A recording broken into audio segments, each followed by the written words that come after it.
Hi friends, welcome to my channel. இன்னைக்கு நம்ம இளநீர் பாயாசம் எப்படி பண்றதுன்னு காட்டுறேன் உங்களுக்கு. இது ரொம்ப ஈஸியா பண்ணிடலாம். எல்லாரும் டிஃபரண்ட் வெரைட்டிஸ்ல பண்ணுவாங்க. ஆனா இது நான் வந்து சிம்பிளாவும் நான் பண்ணி காட்டலாம்னுட்டு.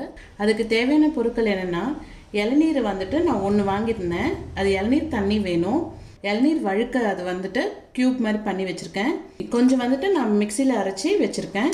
அப்புறம் வந்து ஸ்வீட்டுக்கு வந்து கண்டென்ஸ் மில்க் எடுத்து வச்சிருக்கேன். பால் வந்துட்டு நான் 1/2 லிட்டர் பாலில் எப்படி பண்ணுறதுன்ட்டு காட்டுறேன். இது காசாத பால். நான் ஃபஸ்ட்டு அதை ஊற்றிடுறேன். பால் பொங்கிட்ட அப்புறமா இதெல்லாம் ஆட் பண்ணணும். பால் நல்லாவே கொதிச்சிருச்சு. இந்த டைமில் வந்துட்டு இளநீர் வழுக்கையை நல்லா க்யூபாக கட் பண்ணி வச்சுருக்கேன். அதை இதில் ஆட் பண்ணிக்கிறேன். இது வந்து 2 ஸ்பூன் போட்டிருக்கேன் நான் இதில். இது நல்லா கலரி விட்டுட்டு அது கூட வந்துட்டு நான் இளநீர் தண்ணி ஃபஸ்ட்டு நான் 1 டம்ளர் ஊற்றினேன். இப்போ ஒரு 1/2 டம்ளர் நான் கூட ஊற்றிக்கிறேன் இளநீர் தண்ணியை. அது பச்சை பால் எடுத்து நல்லா பால் காசி வச்சுட்டேன். அப்புறம் வந்துட்டு வழுக்க இதை வந்துட்டு க்யூபாக கட் பண்ணி அதையும் போட்டாச்சு. அப்புறம் 1.5 டம்ளர் தண்ணி இளநீர் தண்ணியை இதில் ஆட் பண்ணியிருக்கேன்.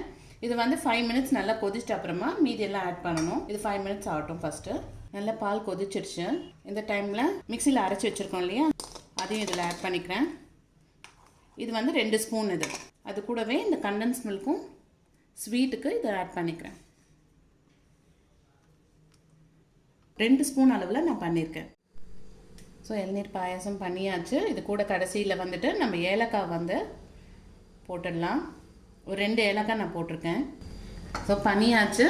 இது வந்து நீங்கள் ஃப்ரிட்ஜில் வச்சுட்டு நல்லா சில் பண்ணிட்ட அப்புறமா சர்வ் பண்ணலாம். இதை இளநீர் பாயாசம் பண்ணி முடிச்சாச்சு. நான் இது வந்து 1/2 லிட்டர் பாலில் பண்ணேன். இது 2 கிளாஸ் வந்தது எனக்கு. இதே வந்துட்டு நீங்கள் அதிகமாக பண்ணணும்னா 1 லிட்டரில் பண்ணலாம். அது வந்து 200 கிராம்ஸ் எல்லாமே நீங்கள் இது பண்ணிக்கணும். இளநீர்லாம் கண்டென்ஸ் மில்க் எல்லாமே. இது வந்து நான் 1/2 லிட்டர் பண்ணதில் எனக்கு 2 கிளாஸ் வந்துச்சு. டேஸ்ட்டாகவும் நல்லாவும் இருந்தது. நீங்களும் இதே மாதிரி ட்ரை பண்ணி பாருங்கள். அவ்வளோ நல்லா இருந்தது. இந்த வீடியோ பிடிச்சிருந்ததுன்னா ஒரு லைக் பண்ணுங்கள், ஷேர் பண்ணுங்கள், சப்ஸ்கிரைப் பண்ணுங்கள். தேங்க்ஸ் ஃபார் வாட்சிங்.